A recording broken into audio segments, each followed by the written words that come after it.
Hello students, स्वागत है आपका आप सबके अपने चैनल पे। आज इस वीडियो में हम स्टडी करेंगे आपकी +2 क्लास की यूनिट सॉल्यूशन का नेक्स्ट पार्ट, जो कि राउल्ट्स लॉ से रिलेटेड या राउल्ट्स लॉ के ऊपर बेस्ड थ्योरेटिकल एस्पेक्ट्स हैं आपके कुछ उनके बारे में। तो आइए बिना समय बर्बाद किए शुरू करते हैं। राउल्ट्स लॉ को हम पिछले वीडियो में पढ़ चुके हैं, जिससे हमें ये पता चलता है कि किसी भी सॉल्यूशन के अंदर उस सॉल्यूशन की सोल्यूट पार्टिकल की वजह से लगने वाला जो वेपर प्रेशर है वो उस सब्सटेंस के मोल फ्रैक्शन के ऊपर डिपेंड करेगा। ठीक है, ये हम राउल्ट्स लॉ में पढ़ चुके हैं। ठीक है, अब जो फर्स्ट जो टॉपिक आज का आपका वो है Raoult's law as a special case of Henry law. ये जो क्वेश्चन है एक बार सीबीएसई के बोर्ड में आया हुआ है, सीबीएसई के पेपर में, और एक बार हरियाणा बोर्ड के पेपर में भी आया हुआ है। ठीक है, तो आइए देखते हैं कि ये क्वेश्चन आपका ऐसे था कि explain how Raoult's law is a special case of Henry law. ठीक है, तो देखिए राउल्ट्स लॉ ने क्या कहा हमें। राउल्ट्स लॉ ने हमें बताया कि जो पीआई है, किसी भी सोल्यूट का प्रेशर जो है, vapour pressure in solution state जो है वो इज इक्वल टू होगा या डायरेक्टली प्रोपोर्शनल होगा मोल फ्रैक्शन के। और प्रोपोर्शनलिटी कांस्टेंट जो है वो आपका यहाँ पे होगा पीआई नोट, मतलब कि उस सब्सटेंस का प्योर स्टेट में वेपर प्रेशर कितना था। और जो हेनरी है उसने हमें ये बताया था कि प्रेशर जो है वो होगा KH इंटू एक्स, मतलब कि mole fraction into some constant. ठीक है, अगर इन दोनों को हम कंपेयर करें तो इसमें सिर्फ ये फ़र्क है कि यहाँ पे जो है KH का इस्तेमाल किया गया है, हेनरी लॉ कांस्टेंट, और यहाँ पे जो है पीआई नोट का इस्तेमाल किया गया है। ठीक है, तो हम साफ साफ देख सकते हैं कि दोनों बिल्कुल सेम है ला, बस जो प्रोपोर्शनलिटी कांस्टेंट है वो क्या है, अलग है। ठीक है, तो देखिए if we compare the equation for Raoult's law and Henry law, it can be seen that the partial pressure of volatile component or gas is directly proportional to its mole fraction. दोनों में ही ये कहा गया है कि जो pressure है वो किसके प्रोपोर्शनल है, मोल फ्रैक्शन के। ठीक है, ओनली द प्रोपोर्शनलिटी कांस्टेंट जो है KH जो है वो डिफर कर रहा है बस। ठीक है, PI नोट से। ठीक है, Thus Raoult's law becomes a special case for Henry law in which KH becomes equal to PI note. तो राउल्ट्स लॉ जो है वो हेनरी लॉ की ही एक जो है स्पेशल फॉर्म है, जिसमें KH की जो वैल्यू है वो PI नोट के इक्वल होती है। ठीक है, तो ये आपका एक क्वेश्चन भी था, एक टॉपिक भी है आपका। ठीक है, चलिए आगे कंटिन्यू करते हैं। Vapour pressure of solution of solid in liquid, ये आपका राउल्ट्स लॉ का ही डेरिवेशन है कि क्या होगा अगर आपका जो सॉलिड है, सोल्यूट है, अगर वो सॉलिड हो। ठीक है, तो आइए देखते हैं। Another important class of solution consist of solid dissolved in liquid. जैसे कि अगर मान लीजिए सॉलिड जो है वो किसके अंदर डिजोल्व होगा, लिक्विड के अंदर। फॉर एग्जाम्पल जैसे कि सोडियम क्लोराइड, ग्लूकोज, यूरिया या केन शुगर जो है वो क्या होगा, वाटर के अंदर डिजोल्व होगा। या आयोडीन एंड सल्फर जो है वो कार्बन डाइसल्फाइड के अंदर डिजोल्व होंगे। ठीक है, तो देखिए यहाँ पे कंसेप्ट आपका ये बनता है कि जो सोल्यूट अगर लिक्विड स्टेट में होगा तो वो लिक्विड के अंदर मिक्स हो जाएगा, पर अगर सोल्यूट सॉलिड स्टेट में है तो ऐसा हो सकता है कि सॉलिड सोल्यूट के कुछ पार्टिकल जो है वो लिक्विड सरफेस के ऊपर आ जाएं। ठीक है, और उस लिक्विड के सरफेस को वेपर बनने से क्या करें, रोके, जिसकी वजह से अगर वेपर्स कम बनेंगी तो वेपर प्रेशर जो है वो भी क्या हो जाएगा, कम बनेगा। और वो किसको जनरेट, क्या रिजल्ट आएगा उसका, फिर relative lowering in vapour pressure, कि वेपर प्रेशर जितना होना चाहिए था उससे क्या होगा, कम होगा। ठीक है, तो ये इस चीज़ के बारे में हम इस आर्टिकल में पढ़ेंगे। ठीक है, some physical properties of solution are quite different from those of pure solvent. ये जो सब्सटेंसेस हैं इनकी कुछ फिजिकल प्रॉपर्टी हैं बाकी से अलग होती हैं, जैसे कि वेपर प्रेशर। ठीक है, अब देखिए वेपर प्रेशर की डेफिनेशन भी यहाँ पे दी गई होगी। Liquid at A given temperature vaporise, किसी भी टेम्परेचर पे लिक्विड जो है वो क्या हो जाते हैं, वेपराइज हो जाते हैं, जिस टेम्परेचर पे वो वेपराइज होंगे। ठीक है, एंड अंडर इक्विलिब्रियम कंडीशन, जब इक्विलिब्रियम होगा मतलब जितने लिक्विड के अंदर से वेपर्स ऊपर जा रही होंगी उतनी ही वेपर्स अगर साथ साथ कंडेंस होकर वापस लिक्विड के अंदर आ रही हो तो उस प्रेशर को हम क्या बोलते हैं, वेपर प्रेशर बोल देते हैं। ठीक है, इन ए प्योर लिक्विड के केस में entire surface is occupied by molecules of the liquid, पूरे के पूरे सरफेस के ऊपर जो है लिक्विड के ही पार्टिकल्स होंगे, ठीक है। If a non volatile solute is added, अगर कोई ऐसा सोल्यूट ऐड करें हम जो कि नॉन वोलाटाइल हो। अब वोलाटाइल और नॉन वोलाटाइल क्या होते हैं ये समझिए। हम हमारी लाइफ में बहुत सारी चीज़ों को ऐसा देखते हैं कि अगर हम उनको रख दे तो अपने आप जो है वो क्या हो जाए, इवेपोरेट हो जाए, उनकी कंसंट्रेशन, उनकी क्वांटिटी जो है अगर अपने आप कम हो जाए, तब हम उनको कहते हैं वोलाटाइल। जैसे कि आप मान लीजिए पेट्रोल, आपने कटोरी के अंदर या ग्लास के अंदर या एक बोतल के अंदर पेट्रोल रख लिया और उसके ऊपर कैप नहीं लगाया, आपने उसको कवर नहीं किया, तो थोड़ी ही देर के अंदर वो क्या हो जाएगा, इवेपोरेट होकर ख़त्म हो जाएगा। तो वो क्या आपका वोलाटाइल है, ठीक है। और उसका उल्टा जो है वो सब्सटेंसेस जो जैसे थे वैसे के वैसे ही रहें, उनको हम क्या बोलेंगे, नॉन वोलाटाइल, ठीक है। तो अगर हम कोई नॉन वोलाटाइल सोल्यूट ऐड करते हैं, ठीक है, देखिए ये एक इंपॉर्टेंट आर्टिकल है आपका, आगे भी आप इनके बारे में पढ़ेंगे, ठीक है। If a non-volatile solute is added to solvent to give a solution, अगर हमने एक ऐसा सोल्यूट ऐड किया जो कि नॉन वोलाटाइल है, वोलाटाइल है तब तो वो खुद भी प्रेशर एक्सर्ट करेगा, तो ये कैसा होना चाहिए, non volatile. The vapour pressure of solution is solely from the solvent alone, तो उसका जो वेपर प्रेशर है वो क्या हो जाएगा, थोड़ा सा कम हो जाएगा, ठीक है। Found to be lower than the vapour pressure of pure solvent, pure solvent की वेपर प्रेशर से कम हो जाएगा। क्यों होगा कम, क्योंकि जो नॉन वोलाटाइल सोल्यूट है वो उस लिक्विड के सरफेस को क्या कर लेगा, कवर कर लेगा, जिससे सारा का सारा लिक्विड जो हो वो एक साथ इवेपोरेट नहीं हो पाएगा जिस टेंडेंसी से वो पहले हो रहा था, ठीक है। In the solution the surface has both solute and solvent molecule, क्योंकि जब सॉल्यूशन के अंदर सोल्यूट और सोलवेंट दोनों मॉलिक्यूल थे, the fraction of the surface covered by the solvent molecule gets reduce, ठीक है। तो जो ऊपर का जो सरफेस एरिया था वो क्या हो जाएगा, कम हो जाएगा।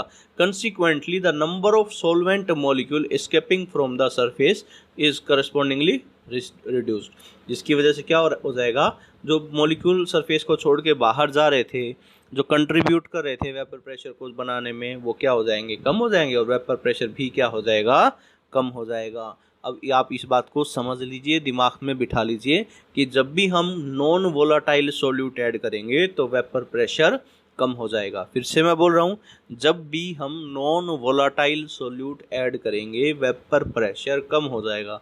बार बार क्यों बोल रहा हूँ, क्योंकि आगे हम दो कोलिगेटिव प्रॉपर्टीज़ के बारे में पढ़ेंगे, वहाँ पे वो दोनों कोलिगेटिव प्रॉपर्टीज़ की जो बेसिक रूट है, जो जड़ है, वो इसी सेंटेंस में छिपी हुई है।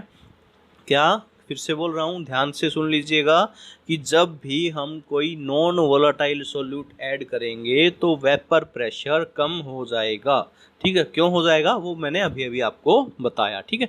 तो अब हम राउल्ट्स लॉ को एक बार दोबारा से देख लेते हैं। For any solution the partial vapour pressure of each volatile component in a solution is directly proportional to mole fraction, ठीक है। फॉर एनी सॉल्यूशन, किसी भी सॉल्यूशन के लिए अगर हमें पार्शियल प्रेशर निकालना है तो क्या करेंगे, उसके मोल फ्रैक्शन को उसके वेपर प्रेशर से मल्टीप्लाई कर देंगे, ठीक है।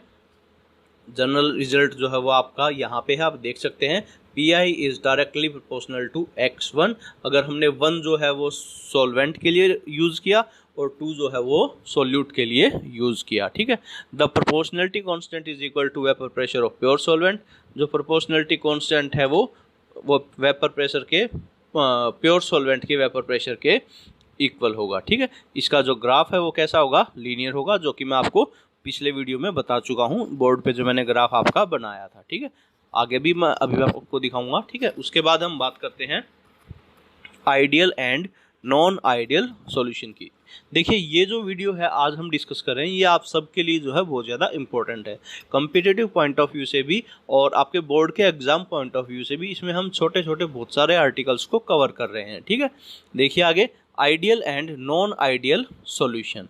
तो आइडियल सॉल्यूशन और नॉन आइडियल सॉल्यूशन क्या होते हैं। आइडियल सॉल्यूशन हम वो मानेंगे जो राउल्ट्स लॉ को फॉलो करे, ठीक है। जैसे आप याद कीजिए +1 क्लास में हम आइडियल गैसेस बोलते थे, तो क्या बोलते थे कि जो ideal gas equation PV = nRT को जो फॉलो करे वो क्या है, आपकी आइडियल गैस इक्वेशन। तो यहाँ पे हमने कौन सी इक्वेशन को मान लिया, इस इक्वेशन को, Pi is proportional to xi, या Pi = xi × Pi नॉट, ठीक है, या P1 not.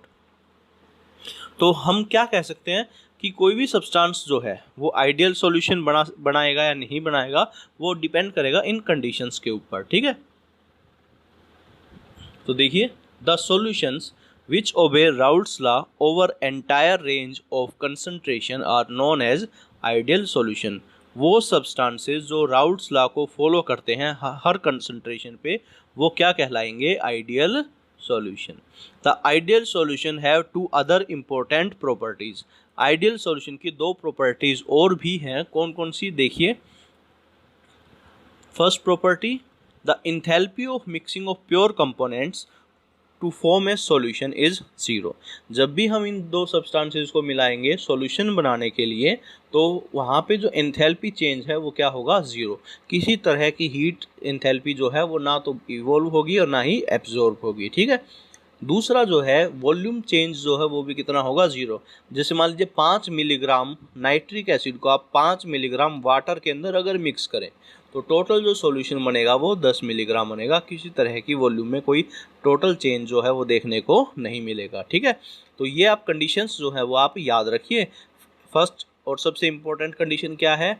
P1 is equal to x1 into P1 nought. दूसरा, delta H of mixing is equal to zero और delta V of mixing is equal to zero, ठीक है।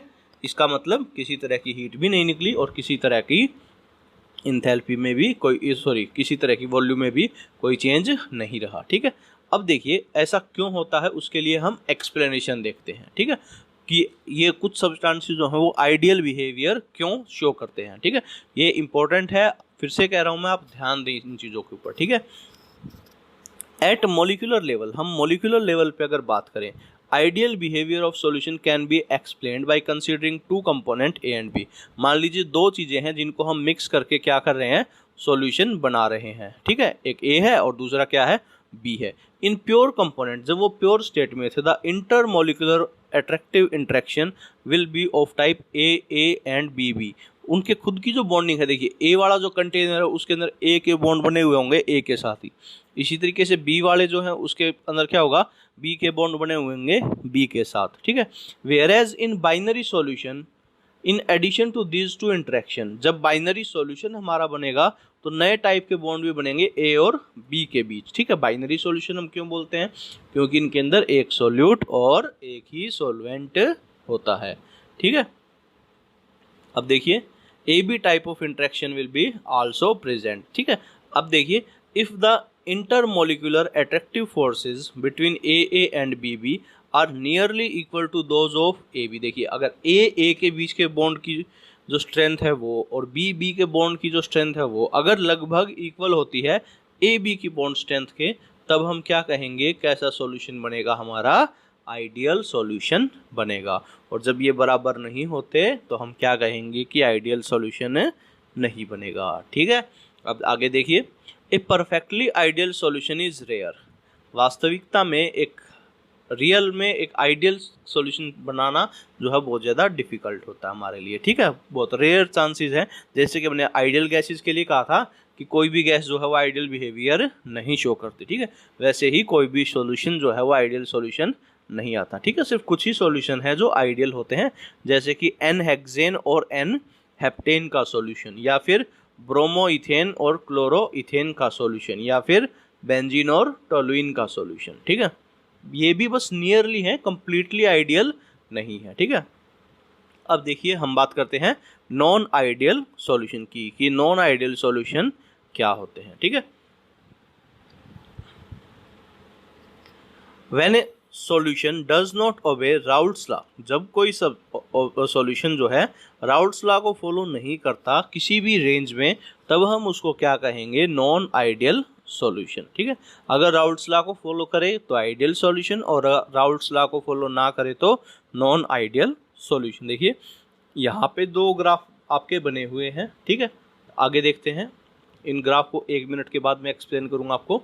The vapour pressure of such a solution is either higher or lower than the predicted by Raoult's law, ठीक है। अब यहाँ से देखिए, ये सेंटेंस जो है एक इंपॉर्टेंस रखता है आपका। The vapour pressure of such solution, अब अगर देखिए हमने कहा कि x के डायरेक्टली प्रोपोर्शनल होगा मोल फ्रैक्शन के प्रोपोर्शनल होगा वेपर प्रेशर, ठीक है।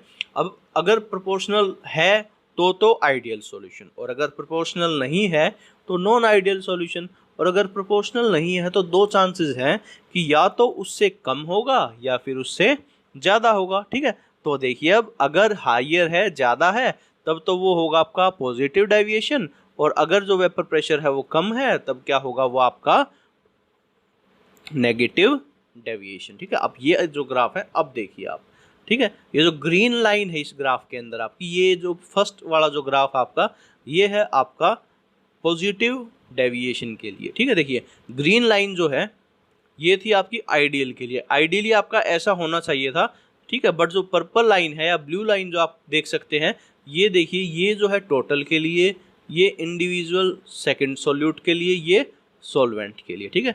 और इस तरफ अगर इस फिगर में देखें तो ये है आपका नेगेटिव डेविएशन के लिए। रियल की जो लाइन है वो ब्लू कलर की या पर्पल कलर की है, जो कि नीचे से आई हुई है, इसका मतलब वैल्यू जो है वो क्या है, टोटल वैल्यू कम है, ठीक है। तो ये आपका नेगेटिव डेविएशन के लिए है, ठीक है। अब पॉजिटिव और नेगेटिव डेविएशन जो है वो क्यों होते हैं, उसका एक्सप्लेनेशन देख लेते हैं। अभी हमने पढ़ा कि आइडियल के केस में क्या होगा, ए टाइप के इंट्रैक्शन, बी टाइप के इंट्रैक्शन जो है वो ऑलमोस्ट जो है इक्वल होगी किसके, बी टाइप की इंट्रैक्शन के, ठीक है। बट अगर वो इंट्रैक्शंस जो हैं वो ज़्यादा होती हैं, ठीक है। देखिए अगर A B interaction are weaker than those between A और बी की जो इंट्रैक्शन है वो वीक हो, कम हो, किससे, ए से या बी से। इन this case intermolecular attractive forces between solute and solvent molecules are weaker those of between solute and solvent molecule. This means that such solution molecules of A or B will find it easier to escape than in pure state. तो molecules जो हैं वो उसको छोड़ के आसानी से बाहर जा सकते हैं, ठीक है। This will increase the vapor pressure, जिसकी वजह से क्या होगा, वेपर प्रेशर बढ़ेगा, और डेविएशन कैसा होगा आपका, पॉजिटिव डेविएशन। और जब इसका उल्टा हो, मतलब ए बी की इंट्रैक्शन स्ट्रॉन्ग हो, तब वो क्या होगा, आपका नेगेटिव डेविएशन होगा, ठीक है। यहाँ पे एग्जांपल जो है वो दिखा रखे हैं, mixture of ethanol and acetone जो है वो इसी तरह का बिहेवियर शो करते हैं, ठीक है। आगे देखिए, in a solution form by adding carbon disulphide to acetone, अगर हम कार्बन डाइसल्फाइड को एसीटोन के अंदर ऐड कर देते हैं तो क्या होगा, डाइपोलर इंट्रैक्शन जो है वो ज़्यादा होंगी, तो क्या होगा, वहाँ पे नेगेटिव डेविएशंस शो होंगे, ठीक है। द इंटरमोलिकुलर, देखिए आगे, ये सेकंड एग्जांपल था, sorry. The intermolecular attraction forces between A and B are weaker than between A B lead to decrease in vapour pressure, जिसकी वजह से वेपर प्रेशर कम होगा, रिजल्टिंग इन नेगेटिव डेविएशन। तो डेविएशन क्या होगी, वहाँ पे कम होगी। An example of this type of mixture is phenol and aniline, जैसे कि एग्जाम्पल है फिनॉल और aniline. In this case the intermolecular hydrogen bonding between phenolic proton and A lone pair of nitrogen atom of aniline is stronger then the respective intermolecular hydrogen bonding between similar molecule. देखिए phenol के case में जो है proton होगा, OH ion जहाँ जो है वहाँ से, बेंजीन के ऊपर OH था तो H जो है वो प्रोटॉन आ जाएगा आपका, और जो नाइट्रोजन है एनिलीन का NH2 से सॉरी, वो जो नाइट्रोजन है उसके लोन पेयर के साथ वो बॉन्ड फॉर्मेशन कर लेगा। तो स्ट्रॉन्ग बॉन्डिंग की वजह से जो है यहाँ पे हमें क्या देखने को मिलेगा, नेगेटिव डेविएशन देखने को मिलेगा, ठीक है। उसके बाद हम बात करते हैं एजियोट्रोप्स की, ठीक है। एजियोट्रोप्स को सिंपली अगर एक लाइन में डिफाइन करना हो तो हम कहते हैं कांस्टेंट बॉइलिंग मिक्सचर, ठीक है। क्या कहेंगे इनको, कांस्टेंट बॉइलिंग मिक्सचर। कई बार 2 नंबर में आपका ये क्वेश्चन भी पूछ लिया जाता है, ठीक है। और इसका एग्जाम्पल जो है वो दोनों ही केसेस के लिए आप जरूर याद रखें, ठीक है। देखिए, सम लिक्विड्स ऑन मिक्सिंग, कुछ लिक्विड्स ऐसे हैं जो मिक्स करने पे फॉर्म एजियोट्रोप्स, क्या बना देते हैं, एजियोट्रोप्स बना देते हैं, ठीक है। अब वो क्या होते हैं, देखिए, विच आर बाइनरी मिक्सचर, जो कि बाइनरी मिक्सचर मतलब 2 सब्सटेंसेस के मिलने से बनते हैं, having same composition in liquid and vapour phase, जिनकी लिक्विड स्टेट में भी और वेपर स्टेट में भी सेम कंपोजिशन हमें मिलेगी, and boil at a constant temperature, और जो कि है कांस्टेंट टेम्परेचर पे क्या हो जाएंगे, बॉयल हो जाएंगे, उबल जाएंगे, ठीक है। देखिए मैंने आपको स्टार्टिंग में ही बता दिया, सिंपली एक वर्ड में हम एक सेंटेंस में जब डिफाइन करना हो तो हम क्या कहेंगे, कांस्टेंट boiling mixture, ठीक है। In such cases it is not possible to separate the components by fractional distillation। ये ऐसा केस होगा जिसमें जो है हम उन दो चीज़ों के मिक्सचर को फ्रैक्शनल डिस्टिलेशन की हेल्प से अलग नहीं कर सकते, ठीक है। ये जो आपके दो टाइप के होंगे, फर्स्ट होगा आपका मिनिमम बॉइलिंग एजियोट्रोप और दूसरा है मैक्सिमम बॉइलिंग एजियोट्रोप, ठीक है। एक मिनिमम और एक मैक्सिमम, ठीक है। देखिए, the solution which show large positive deviation, वो सॉल्यूशन जो ज़्यादा पॉजिटिव डेविएशन शो करे, बहुत ज़्यादा डेविएशन शो करे from Raoult's law form minimum boiling azeotrope. तो क्या बनाएंगे वो? Minimum boiling azeotrope at a specific composition. जैसे कि इथेनॉल और वाटर का मिक्सचर, मतलब कि 95% जो है अगर हम इथेनॉल लें और 5% अगर वाटर लें, उसको मिक्स करें, तो वो जो मिक्सचर है वो आपका कहलाएगा एक एजियोट्रोप, जो कि कांस्टेंट टेम्परेचर पे, फिक्स टेम्परेचर पे क्या हो जाएगा? बॉयल हो जाएगा, इवेपोरेट हो जाएगा, ठीक है। उसको हम कहते हैं एजियोट्रोपिक कंपोजिशन, ठीक है। The liquid and vapour have same composition, ठीक है, and no further separation occurs. तो उसके बाद हम इनको सेपरेट नहीं कर सकते, ठीक है। The solution so large negative deviation from Raoult's law, अगर राउल्ट्स लॉ से बहुत ज़्यादा नेगेटिव डेविएशन देखने को मिले तब हम उसको क्या बोलेंगे? Maximum boiling azeotrope. क्या बोलेंगे उनको? Maximum boiling azeotrope. जैसे कि नाइट्रिक एसिड और वाटर का, ठीक है। नाइट्रिक एसिड कितना? 68% और वाटर कितना? 32%। कितना टेम्परेचर पे बॉयल हो जाएंगे ये? 393 के टेम्परेचर पे, ठीक है। तो ये जो है आपका राउल्ट्स लॉ से रिलेटेड थ्योरेटिकल एस्पेक्ट से बेसिकली जो है आज जो भी हमने डिस्कस किया वो पूरा का पूरा पार्ट जो है राउल्ट्स लॉ के ऊपर ही डिपेंड था, ठीक है। तो ये आपकी एक इम्पोर्टेंट वीडियो है, तो होप कि आपको सब कुछ समझ में आया, ठीक है।